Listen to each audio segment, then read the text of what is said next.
Well, hello, everyone. Thank you so much for joining us today. We're here to explore a topic that is both timely and deeply rooted in history, the relationship between Black and Jewish communities.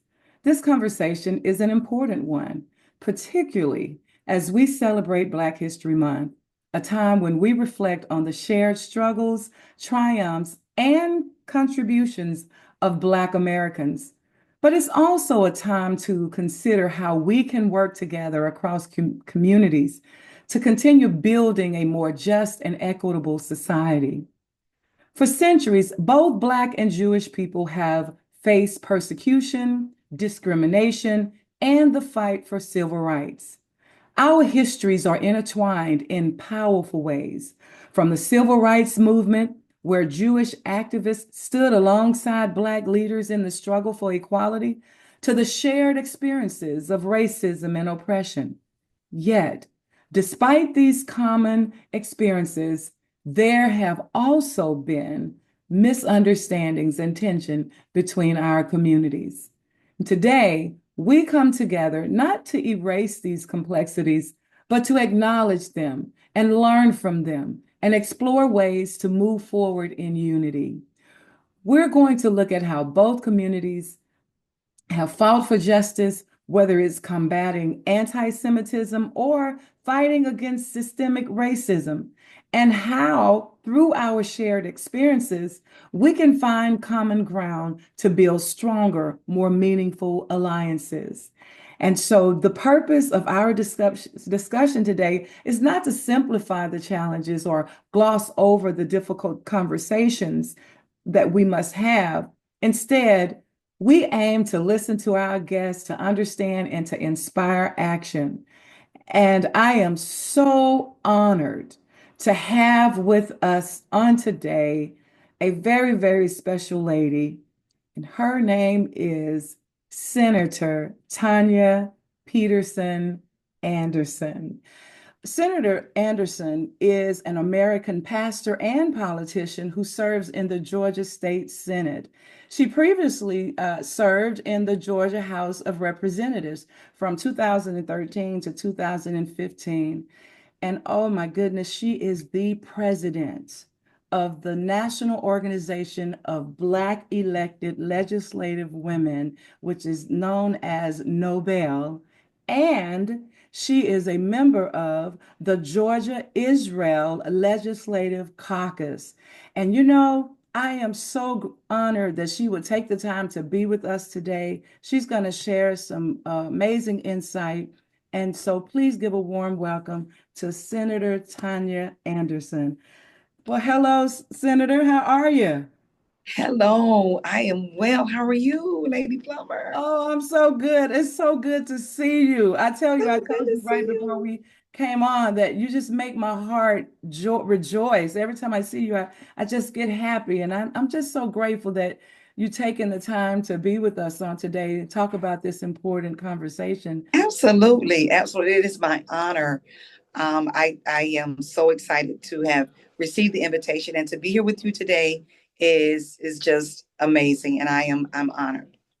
Atlanta was my home for 30 years. Wow. 30 years prior to me moving to Detroit and then, Israel. And it's amazing how we didn't see each other there in Atlanta, but God took us all around the world, Yes. Israel, to meet each other. And it's Yes. like oh, you're just always in my heart and you're just such a Oh, joy. And I just want thank to say you. thank you for your service as well. Thank you. Yeah. Thank you. Thank you. So tell Thank me you. about your trip to Israel. Let's talk a little bit about that. How was that, or what do you remember about that trip? So my trip to Israel, it is just so ingrained in me now because I had a longing and a desire for a very long time to visit. And God afforded me the opportunity, and I wasn't afraid. I was thirsty. I was hungry. I longed to connect. And I remember the very first, our very first engagement while we were there, we came to Magdala. That Yeah. was our first stop. And I was so honored to be honored. I was just blessed to receive, God's favor and God's grace, to connect with you at the conference. And I had heard so many wonderful things about you and Bishop, so many wonderful things about the work that you're doing there. And to be the first American church, it first American Black church, and to be, the Church of God in Christ. I was raised AME, Yes. and I had cousins in the Pentecostal church. And I thought, how amazing is this, to bring the gospel, as what we know as the gospel, the true, and living word of God to um, the nation, of Israel. And it was such a grand connection. I read my Bible, and I read it every day, but I was serious about reading the New Testament. I said, I got to get there in the beginning and start this thing so that my soul was ready, my heart was ready, Yes. my mind was ready, everything about me, I was ready to receive, you know, to be connected and to receive what God had for me. Yes, yes. And oh my God, what a joy. We had so much fun. And, that was such an honor for me because that was my first ladies luncheon in Israel. Oh my gosh. And so for you all to come and take the time out, of your busy schedule there, because you all had so many other places that you all needed to be. But our dear friend, Consul General Knott is like, no, we're coming. We're going to make sure that we are with you during this. Yes. And that encouraged my heart. And it was just so good to see each and every one of you all.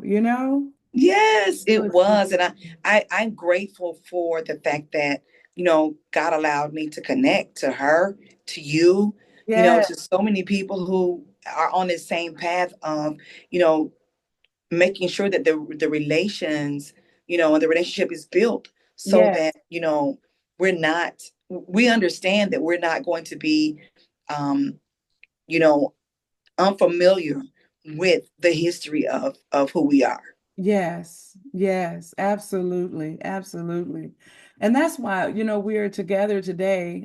We know that Black History Month, we're in the celebrating, Black History Month and all of the contributions that African Americans have made to America and some of our challenges and triumphs. And one of the things that we cannot omit is the relationship between Blacks and Jews. And that's what we want to explore today.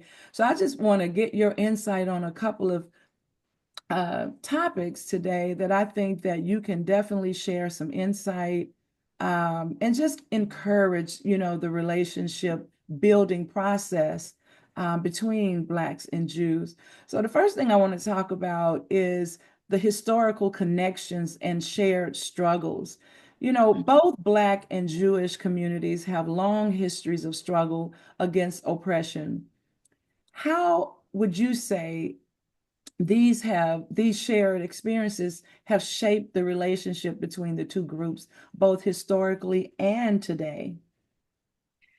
So I will start. I did say this earlier that I'm a church girl. I am a church girl.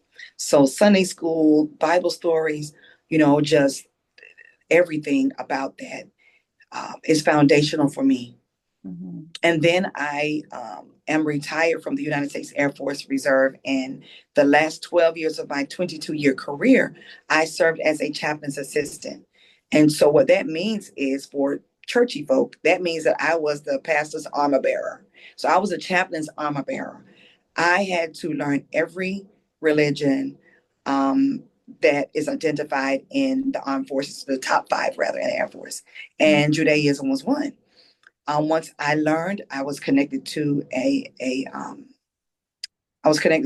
rabbi, and then I learned about, and more and more I learned about it, the more um, inquisitive I became. And then I moved from that military space to, a spiritual mother who actually attended school at the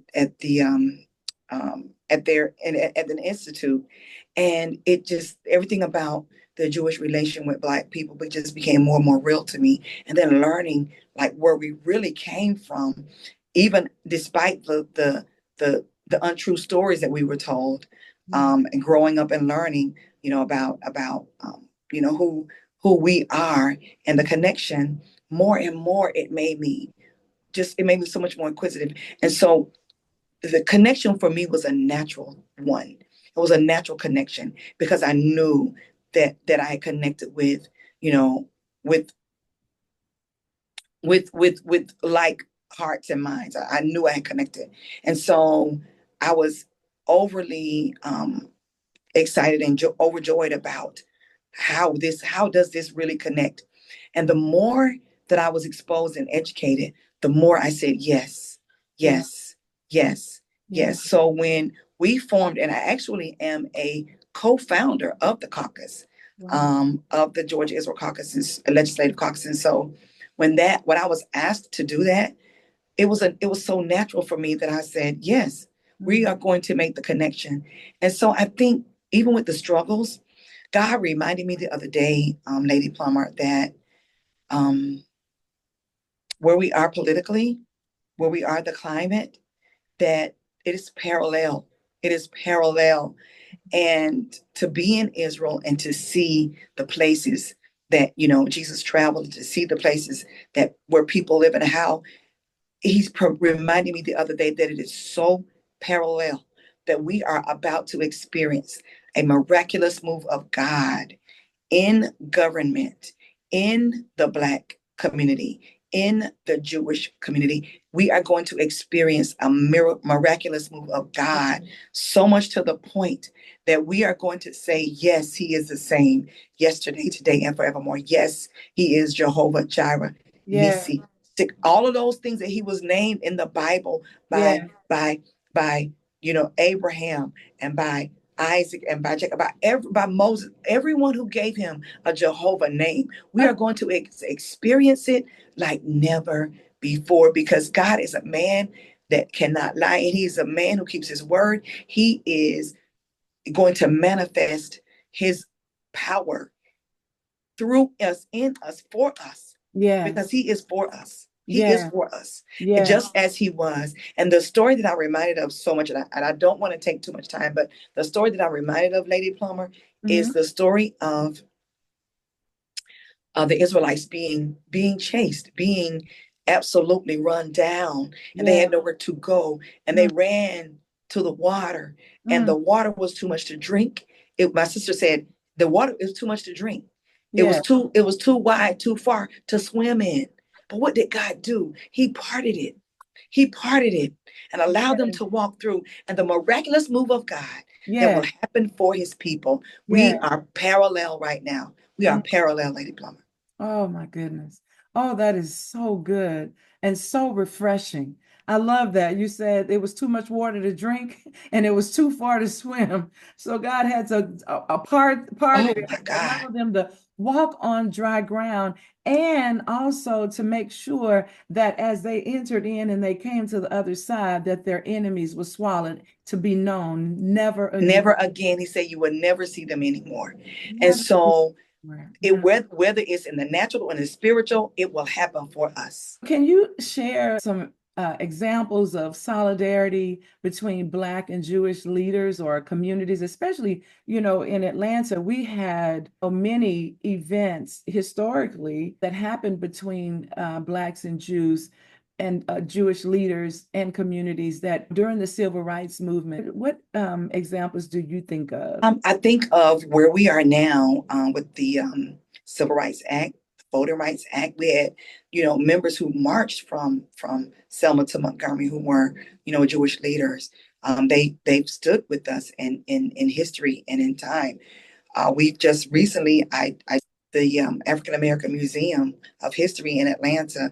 We had the pretty much the Metro Atlanta Consulate General members to come, and Anat was there. There's a Jewish part of the museum that allows us to see the connection. We've done so many community partnerships around the celebration, Jewish heritage, around celebrations, their resilience, and the parallelness of that as well. And I'm bringing the previous question back into this answer.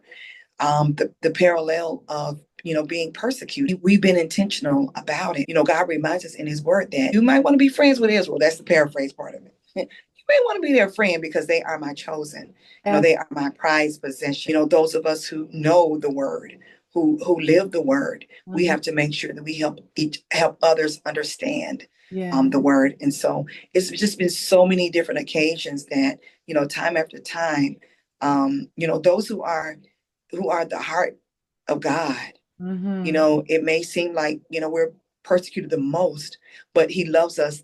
I won't say the best, but he loves us enough to allow us to go through it and show his love, even more, because his banner over us is love. I think one of the inspiring things for me and my husband, and even helping to make the decision to move to Israel, was that Dr. King had gone to Israel in Yes. 1959. For him, what he said, and a couple of the letters that we read in his memoirs and different letters that he had written, he said for him that it wasn't political for him, it was spiritual for him, his experience, his encounter. And there he experienced, Jesus in a way that he had never experienced him, in so much that it caused the whole movement to change. It Yes. caused the whole movement, the focus of the movement and how they were moving to change. And that's why when he gave his last speech, which was the mountaintop speech, he was being very literal. He had been to Jerusalem. He talked about traveling on that Jericho road, and he Mrs. King, and standing over where we know, standing over, looking over into, hallelujah, the promised Promised land. land. He talked about his experience. And for me, and as you know, they have a street there named after Dr. King, after Mrs. King wrote a letter and shared with them about his last speech and how he mentioned Israel in it, and how it changed his life, changed the Wow. movement, and changed the trajectory of the civil rights movement. For me, having that understanding and being there was Rabbi Rothschild, Yes. where the temple got bombed and all the things that they were going through back then during the civil rights movement, but the support that they were giving Dr. King in the movement. I think about those things, when I think about the solidarity between Black and Jewish leaders and communities, and how that camaraderie was there, and how Dr. King came and it changed his life forever. Yes. Yeah. That And is such a wonderful connection and a yeah, way to help us to connect. You know, it's just such a wonderful story. I absolutely love the fact that you all shared that with us, because I think a lot of times we take for granted, or may just not have known that that was his experience. And yeah, that's where he was, speaking from his heart, his soul. He was yeah, speaking from a place that I have connected with, my history. I've yeah, connected with God in a yeah. place that, was made for me. While there are, shared struggles, there have also been tensions between the Black and Jewish communities, especially in recent years. What are some of the sources of these tensions, would you say, and how can they be addressed? Some of the sources of the tension, I think, are coming from, as the songwriter said, wars without and wars within, fears without and fears within.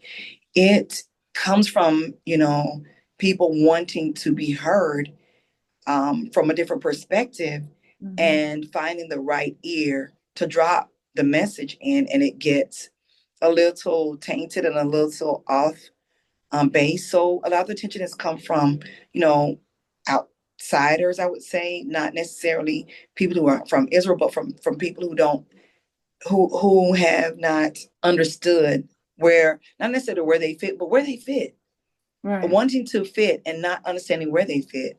And I say that because of the Bible stories that I've read, and the stories and so it's misinformation. A lot of it is misinformation. The ability to want to belong, or just different reasons why, but it's just coming from so many different directions, until people will have hopped onto a narrative, and have just taken it as factual and truth, and have not necessarily sought out sought out the truth and this, get details behind, the narrative of what's being pushed.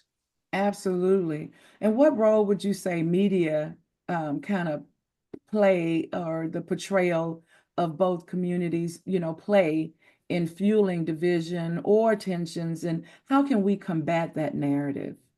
I think the media is very much responsible for news everywhere, international and local. The media is very responsible in a way that says you have to be careful what you report out. You Yes. have to take responsibility for what you report out. And that's one of the seven mountains, is media that we have to pray about honestly saying his truth, God's truth, Mhm. is what we have to push. But it's not good for a sale. It's not good for ratings. It's not good. So people tend to get off base, with stories and narratives because it isn't as juicy. It isn't as attractive of a Training, you right, know. right of a conversation. And so any bit of information, there is an anti to it, and there's an anti to the truth. And so whatever narrative is pushed is in the direction of people wherever they are, it's believable. And we've seen it happen time after time in the media, and even most recently, we've seen it. The Yeah, one particular narrative is pushed, it gets a different result.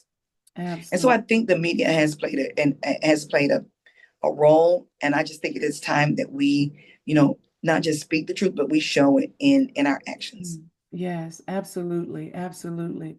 And which that, that leads me to my next question, which is regarding contemporary issues and mutual support.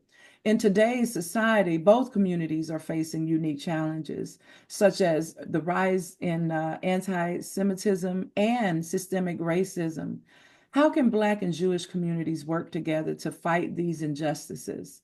Like what specific actions, that you think that can be taken at a local and national level to promote mutual support?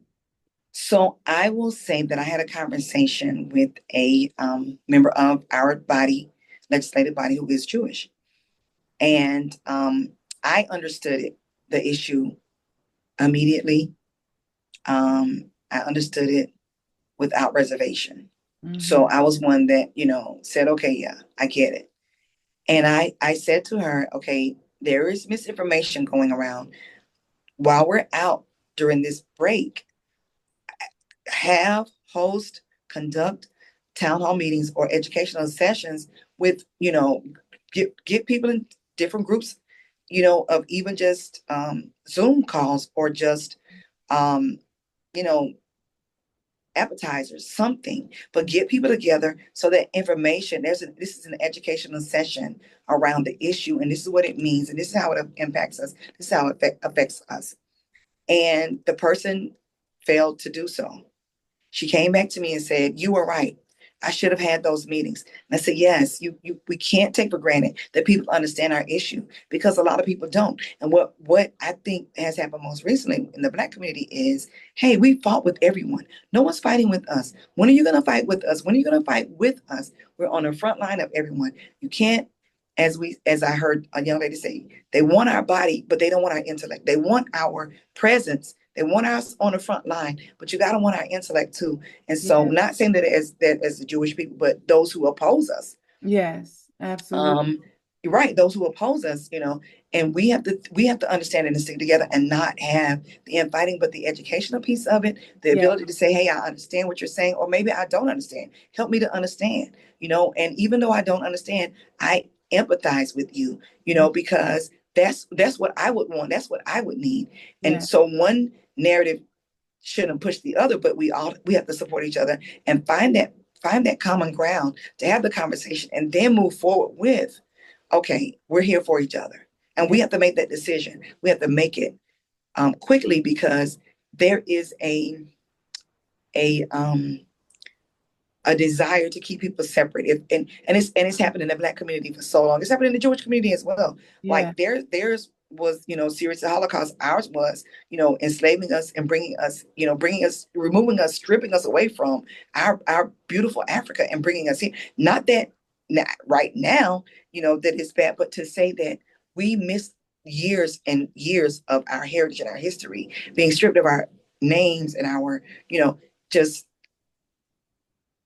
identity, from our hair to Yeah. our, ability to just be uh, naturally beautiful with Yeah. everything that God gave us, from our eyes to our, from our hair to our eyes to our nose to our lips to Yes. our breasts to our hips, everything about us.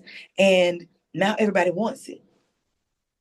Okay. Yeah. So we have to find a way to connect and say, we are going to empathize. We're going to hear you. We're going to listen. And if we can support you, we expect that you support us. And it just has to be a candid conversation around Yes. it. The support has to be openly, we support you as And well. it, and Um, intentional. and intentional. Mhm. So you've answered the next question, and that, how can we build stronger bonds for the future? And I love how you just said, whether it's, having appetizers or a Zoom meeting or what have you, let's get together and let's meet and let's have these discussions, so that we can, really make sure that the truth is at the center of the relationship and that we can grow organically and authentically, Yes.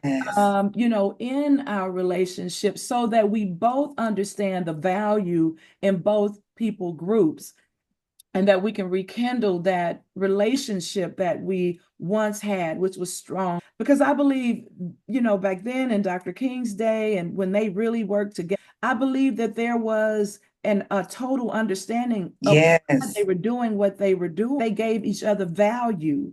And I believe, Yes. now is the time that we really have to give each other value, and to not take away from what we're going through. Don't downplay what we're going through. And just because there are a few loud voices that are not in agreement with Yes. the relationship, I have this saying, just because you don't want to be my friend doesn't mean that somebody else don't want to be my friend. That's right. That's right. That's Just right. because you don't love me doesn't mean that somebody else don't love me. That's So right. just because there are a few voices that are saying, well, we don't want you, but there are other voices in the community that are saying, we like you, we love you, Yes. want you. And a lot of times we focus on what's not, That's but right. what is. That's right. And one of the things that I think that we could do is really just embrace those who do love you, who are on the front line fighting with you on both sides. That's right. And I think that if we continue our efforts and be,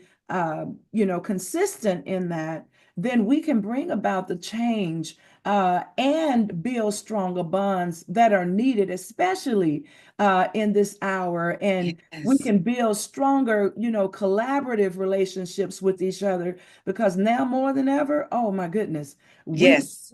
everything is being defined and refined. Yes. And, Yes. and you talked Yes. about educational initiatives. And so what are some educational initiatives or cultural exchanges, or joint activism, do you think can take place in creating a more united front?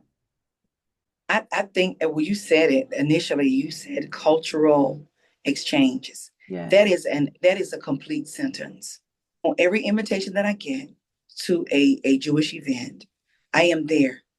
Not just because I know about the Torah, and not just because I know about Hanukkah, not just because I know about the holidays. Jewish holidays are I'm very spiritually connected to them. Yeah. So learning about them is just something that God allowed me to be exposed to.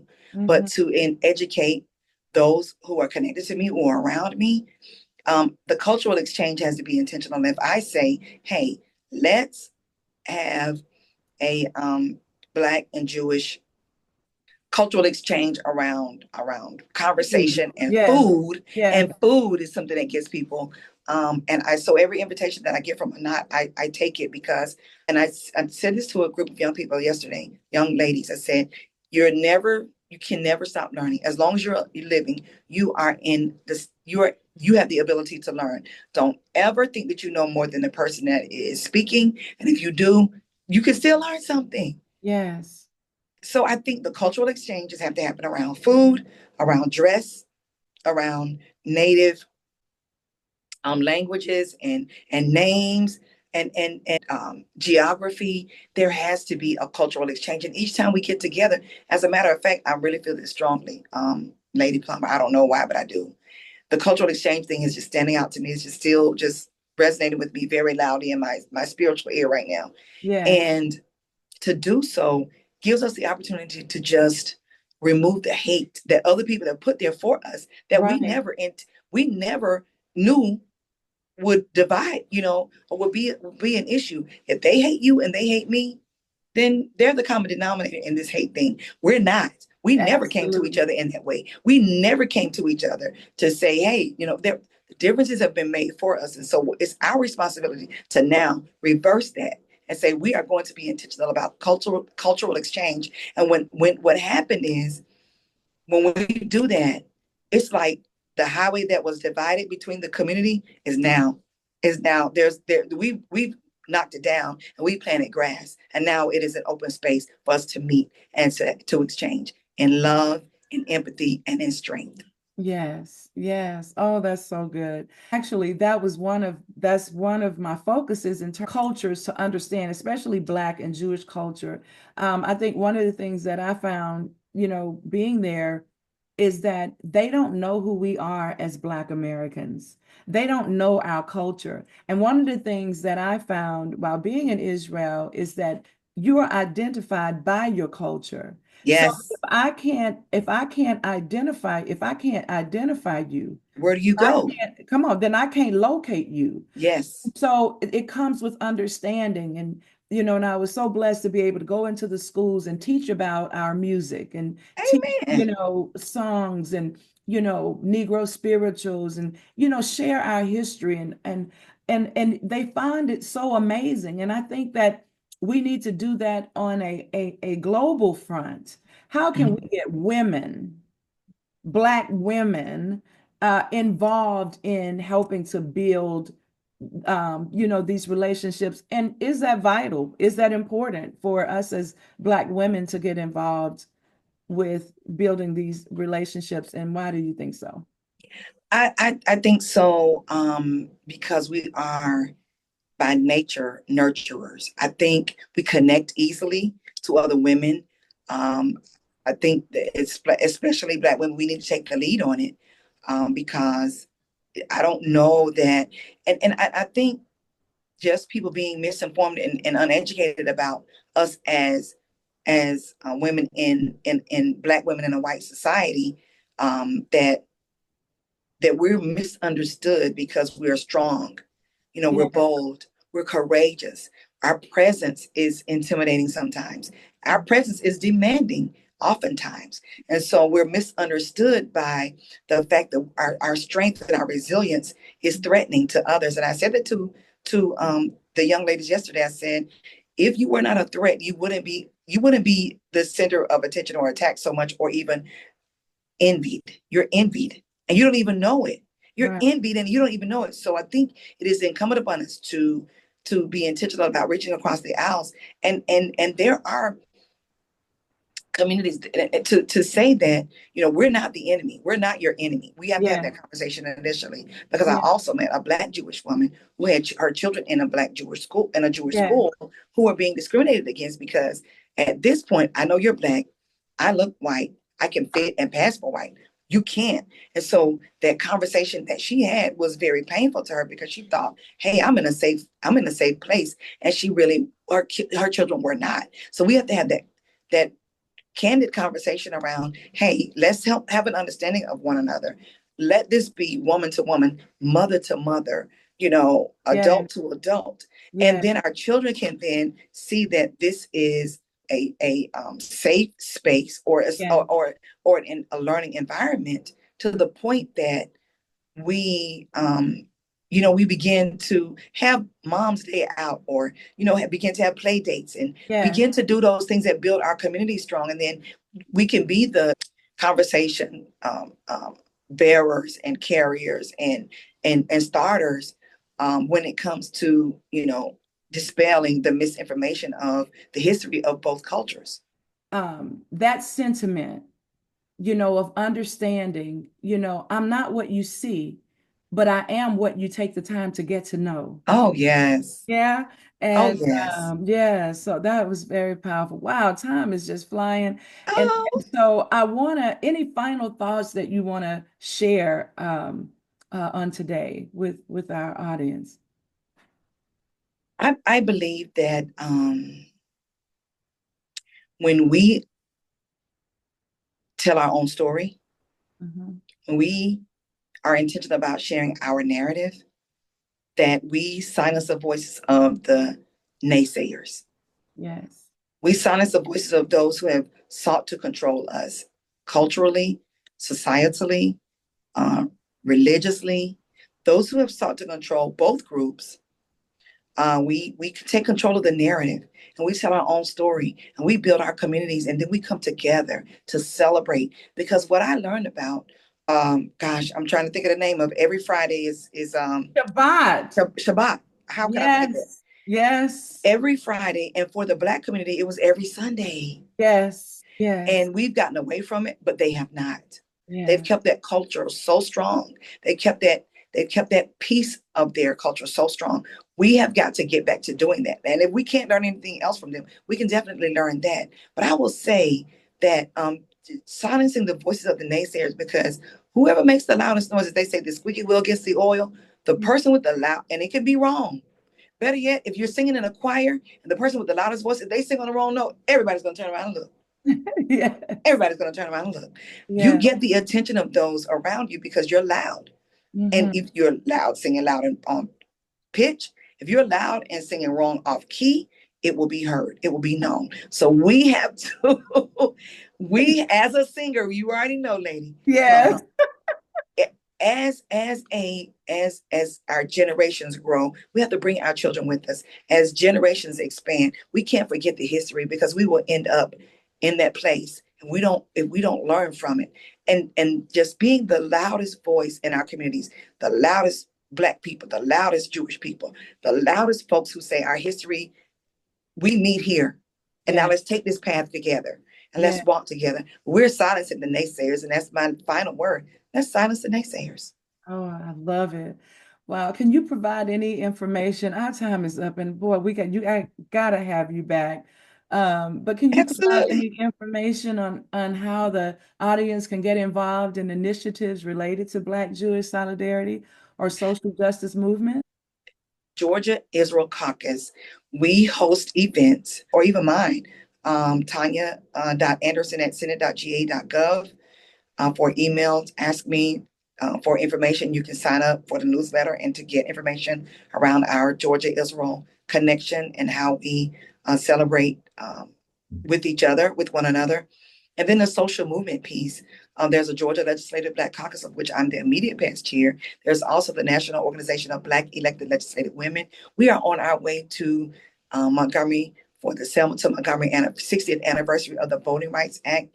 We do so many different things in the community around maternal health, mental health. As a matter of fact, we're going to have Lady Plummer at our next Equity and Social Justice Summit in a couple of weeks.